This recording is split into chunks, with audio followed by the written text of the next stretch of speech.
네, 계속해서 경제 인사이트 이어가겠습니다. 갑자기 확 얼어붙은 시장, 날씨는 따뜻해지는데 거꾸로 시장은 좀 차가워지는 것 같습니다. 대신증권 이경민 투자전략팀장 모시고 얘기 나눠보겠습니다.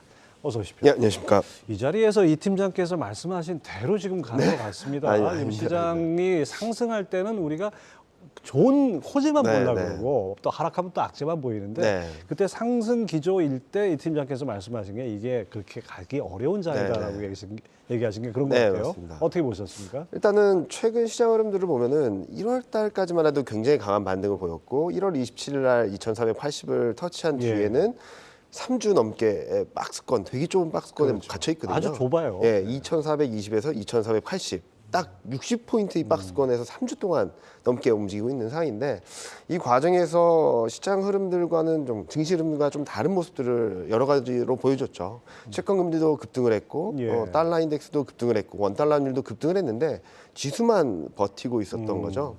그렇게 본다면은 시장의 하락을 야기할 만한 변화는 있었지만 시장이 굉장히 많이 버텨냈다라고 볼 수 있겠죠. 그래서 좋게 해석하게 된다면은 잘 버텼다.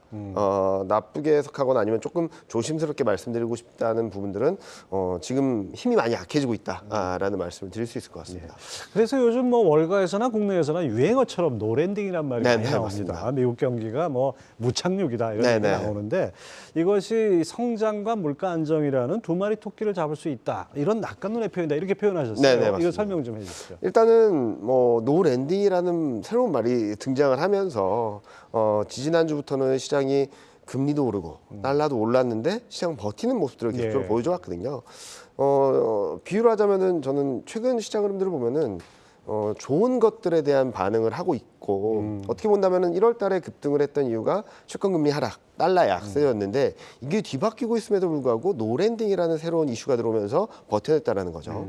자, 그럼 노랜딩이라는 부분들은 어떻게 해석해야 될까? 성장과 물가를 둘 다 잡는다라는 얘기라고 생각합니다. 그런데 뭐 비행기 타다 보면은 착륙은 안 할 수는 없습니다. 그렇죠. 네, 그래서 제가 말씀드렸던 거는 그러면 연료는 어떡하냐? 연료가 떨어지지 않냐? 그랬더니 되게 좋게 보시는 분이 공중급유기가 있다. 뭐 이런 말씀도 하시는데 자, 그러면 쉽게 설명을 드리면은 성장이 계속되게 된다면 물가가 제대로 안 잡힐 겁니다.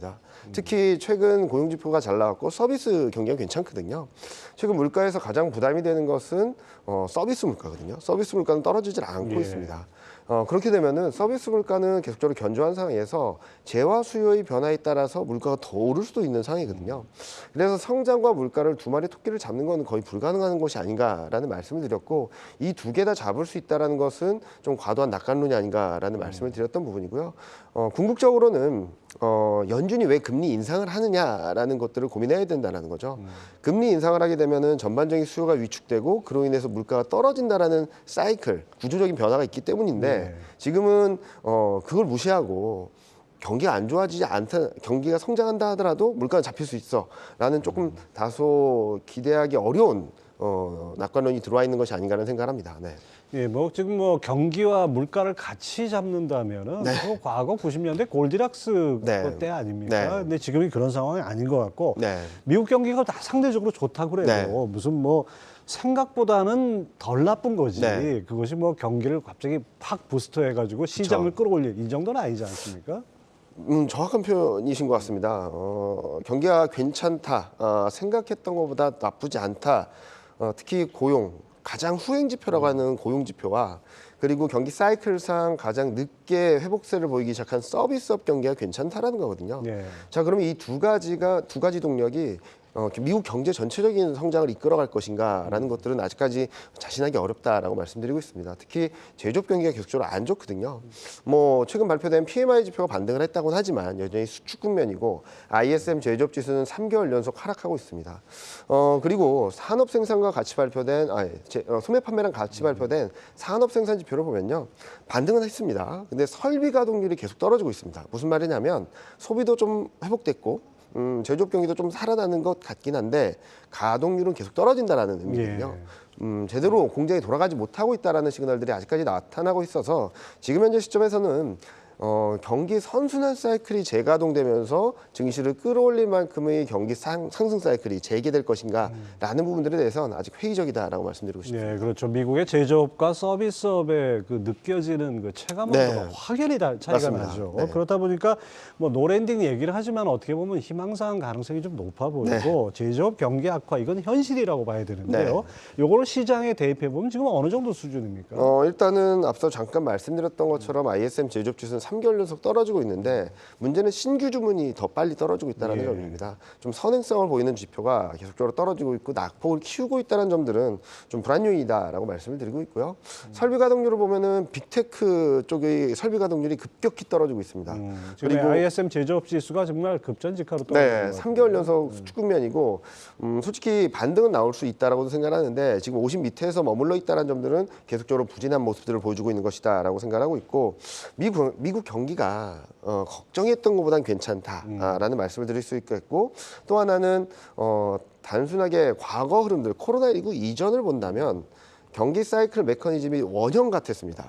A가 안 좋아지면 B가 안 좋아지고 B가 안 좋아지면 C가 안 좋아지고 그래서 동시에 안 좋아지고 동시에 좋아지는 게 아니고 그런데 지금은 타원형 같다는 생각을 하는 거죠.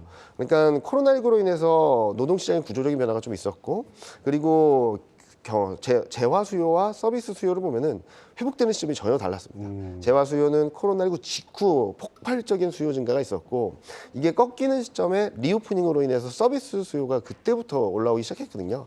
그런 시차가 존재하다 보니까 원형 같았던 경기 메커니즘이 타원형 같이 변하고 있다라고 말씀을 드릴 수 있겠죠. 즉 시차가 존재하는 거지 이걸로 인해서 다시 되돌려지진 않는다라는 말씀을 드리고 싶어서 저는 지금 경기가 걱정했던 것보단 낮고 하드랜딩 가능성은 좀 낮아졌지만 경기가 악화되고 뭐 회복되는 시점은 좀 지연되고 있다. 그러니까 경기가 마이너스 성장하는 것들은 지연되고 있다라 말씀드리고 있고요. 블룸버그 컨센서스를 본다 하더라도 1분기, 2분기 GDP 성장률 전망은 올라가고 있습니다. 미국도 그렇고 유럽도 그렇고요. 근데 하반기는 여전히 마이너스 성장을 예상을 하고 있거든요.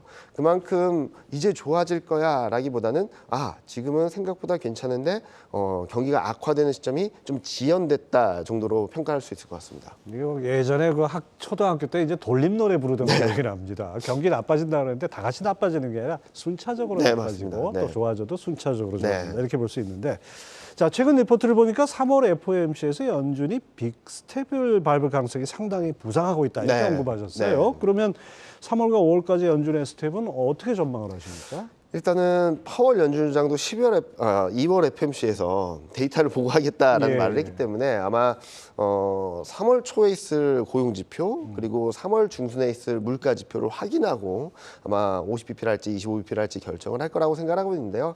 일단 시장의 우려는 굉장히 커졌습니다. 연준 위원들의 발언들도 있었지만 최근 노랜딩에 대한 기대감이 들어오는 것만큼 25bp 금리 인상 가능성은 기정사실화되었고 50bp 금리 인상 가능성도 높아지고 있거든요. 특히 3월뿐만 아니라 5월 달에도 원래 그러니까 2월 초, 2월 FMC 때까지만 하더라도 3월 달에 25bp 금리 인상하고 5월부터는 금리 동결, 하반기부터는 금리 인하 이 사이클을 기대했었는데 최근 흐름을 보면은 3월에도 5월에도 25bp 금리 인상 가능성은 70% 이상 전망이 되고 있고요. 50bp 금리 인상 가능성도 지금 20%를 넘어서고 있습니다. 그런 기대들이 들어오고 있고 6월 달까지도 금리 인상이 가능하다라는 전망이 들어오고 있는 상황이라서 지금은 3월 FMC 전까지는 데이터 흐름에 따라서 일희일비하는 모습들을 보여줄 수밖에 없고 물가 지표가 높고 고용 지표가 여전히 견조하다는 모습들을 보여주게 된다면 연준이 50bp 금리 인상을 단행할 가능성도 배제할 수 없다라고 생각하고 있습니다. 아니 근데 그렇게 따지면은 2021년 6월달에 연준이 인플레가 일시적이라고 하고 결정적인 오판을 하지 않았습니까? 지금도 마찬가지 아닌가요? 파월 의장이 디스인플레이션을 얘기를 했는데 다시 25bp가 아니라 50bp로 회귀를 한다? 이거는 또 판단 미스 얘기하는 거 아닐까요? 뭐 그럴 가능성이 충분히 있죠. 그런데 문제는 뭐냐면은 지금 연준도 어떤 전망을 하기보다는 지금 현재 상황에 따라서 굉장히 발맞춰 가겠다라는 스탠스를 보여주고 있거든요. 그래서 옛날처럼 포워드 가이던스 어느 정도의 그림을 그려주기보다는 데이터 디펜던트라는 얘기를 계속적으로 하고 있죠. 자, 오판이다 아니다라는 부분들에 대해서 논란은 있을 것 같습니다. 근데 여러 번 반복해왔기 때문에 시장의 충격은 제한적일 거라고 생각하고 있고요. 문제는 지금 서비스업 경기 고용이 워낙 견고하다 보니까 재화 서비스는 굉장히 빠르게 떨어지고 있는 상황이죠. 저희가 예상하기로는 아마 유가나 이런 쪽들은 1분기 중 2분기 중에는 마이너스 성장도 할 수 있다고 보고 있는데 지금 문제는 서비스업 경기, 서비스업 물가 이게 잡히지 않고 있다는 점이라서 이런 부분들을 어떻게 컨트롤할지에 대한 숙제가 연준에게 또다시 던져지고 있다고 볼 수 있겠습니다. 뭐 그 숙제 못지않게 우리나라 한국은행도 숙제가 정말 심각합니다. 맞습니다. 내일 금토회가 있는데 동결이냐 25bp 인상이냐 전망이 비등비등한 것 같아요. 이 어떻게 전망하십니까? 일단은 그동안에 하는 총재께서 말했던 부분들이 있기 때문에 일단 이번은 금리 동결 가능성이 굉장히 높다라고 생각하고 있습니다. 다만 이제 이후에 3월 말에 있을 3월 FMC에서 어떤 결정을 할지에 따라서 그 다음 스텝이 조금 더 영향이 있지 않을까라는 생각을 하는데 일단 25bp 금리 인상 가능성이 열려 있다라고 생각을 한다면 금리 동결 가능성이 높다라고 생각을 하고 있고요. 그런 상황에서 그러면 왜 한국만 금리 동결을 하느냐? 일단은 금리 인상을 먼저 시작했죠, 한국이. 사이클 상으로. 그리고 최근 주택 경기나 이런 것들이 워낙 급냉하고 있어서 이런 부분들에 대한 걱정들을 좀 하고 있다라고 생각을 하시면 될 것 같습니다. 근데 이런 말씀을 드릴 때마다 항상 말씀하시는 것들이 한미 금리 역전 차이가 커지는 거 아니냐.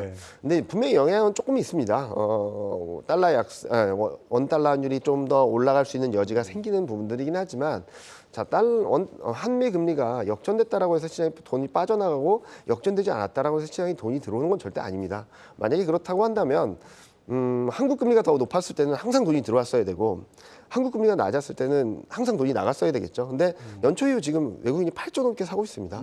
그런 것들을 봤을 때 단순하게 금리 역전 폭이나 흐름 따라서 외국인 돈이 나간다 들어온다라는 것들에 대한 해석은 좀 과도하다라고 생각하고 있고요. 다만 이번 금리 결정으로 인해서 그리고 3월 말 연준의 금리 결정으로 인해서 환율 변동성이 좀 커질 가능성을 좀 열어놓자. 그러면은 8조 넘게 샀던 외국인 입장에서는 일부라도 차익 실현할 심리가 커질 수 있고 그로 인해서 시장이 좀 흔들릴 가능성은 좀 염두에 두고 시장을 바라보실 필요가 있겠다라고 생각하고 있습니다. 하여튼 우리 시장에 항상 환율은 아주 중요한 변수인 것 같습니다. 자, 근데 이제 이 코스피 12개월 선행 PER이 13배에 근접을 했어요. 13배입니다. 이게 이렇게 올라간 것이 더 올라갈 수 있는 여지가 별로 안 보이는데 어떻게 보면 지금 약간 과열 아니냐. 과열이라기보다는 약간 거품 아니냐 이런 얘기도 나옵니다. 일단은 13배라고 한다면은 이익 대비 주가 배율이라서 지금 13배는 어느 정도 수준이냐라고 보시면 될 텐데 지금 보시면은 13배를 넘어선 적은 딱 2번 있습니다. 아, 과거에 2007년 7월하고 2020년 8월. 2007년 7월은 중국발 버블 붐이 있었죠. 굉장히 경기가 과열되는 모습들을 보여주는 상황에서 13배를 갔었던 거고 2020년 8월에는 워낙 많은 유동성이 풀렸고 금리 저금리, 제로금리까지 간 상황에서 유동성이 폭발화된 상황이어서 두 번의 13배를 돌파하는 시점이 있었는데 여기서 눈여겨보실 부분들은 13배를 바로 뚫고 갔냐. 한 번도 없습니다. 그렇죠. 2007년 7월에는 굉장히 과격한 금리 주가 조정이 있었고요. 가격 조정이 있었고요. 2020년 8월에는 기간 조정이 있었습니다. 한 4개월 동안 박스권 동락을 지루하게 가져가면서 밸류에이션을 떨어뜨리는 그러니까 밸류에이션 부담을 덜어내는 과정이 가격 조정이든 기간 조정이든 있었거든요. 그래서 지금 현재 시점에서 13배를 넘어 14배, 15배를 넘어간다거나 실적 전망이 드라마틱하게 올라와 주기에는 좀 시간이 필요하다라는 말씀을 드리고 있고 따라서 지금 현재 시점에서 13배를 넘어서 더 상승한다는 기대보다는 조금은 단기적으로는 좀 리스크 관리가 필요하지 않을까. 매수하려고 하시는 분들도 지금 매수 타이밍을 좀 늦추자라는 말씀을 드리고 싶습니다.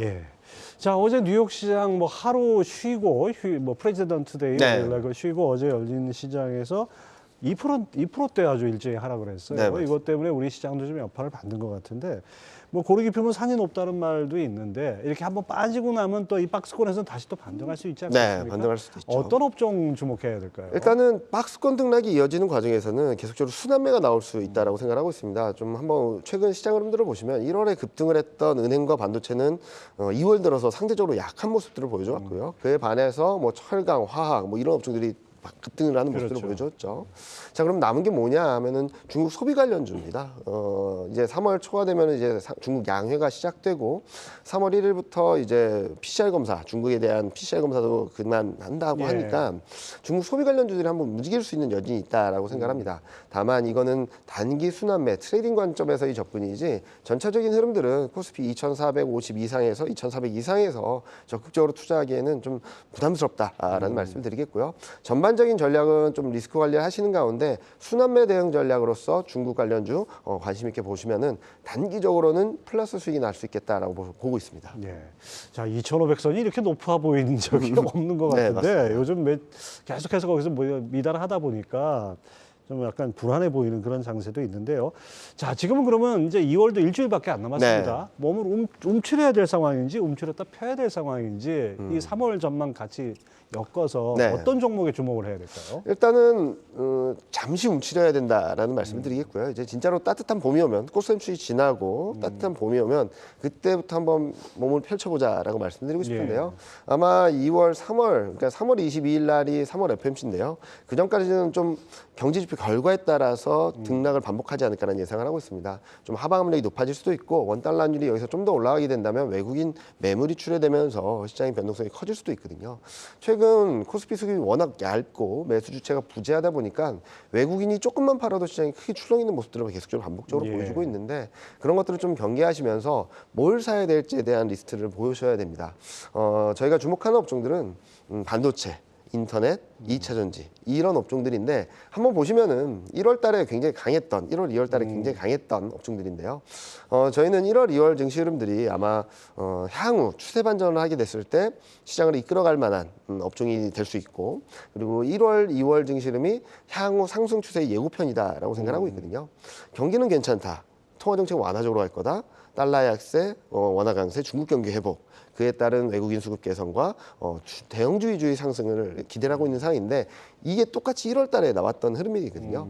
그때 강했던 업종들을 좀 눈여겨보시고 조정 시 비중 확대, 조정이 나와야지 그때부터 천천히 사자라는 관점으로 접근을 하시면 아마 3월 중순부터 그런 관점으로 쳐다보시면은 조금 더 싸게 살 수 있는 기회가 오지 않을까라는 예상을 하고 있습니다. 예, 지표라든지 FOMC라든지 여러 가지 변수들이 또 시장에 매크로한 영향을 미치니까 일단은 좀 움츠리지만은 봄 되면은 좀 경기를 켜자 이런 말씀이네요. 항상 댄디하게 말씀 잘해주셨습니다. 대신증권 이경민 투자전략팀장이었습니다. 감사합니다. 네, 감사합니다.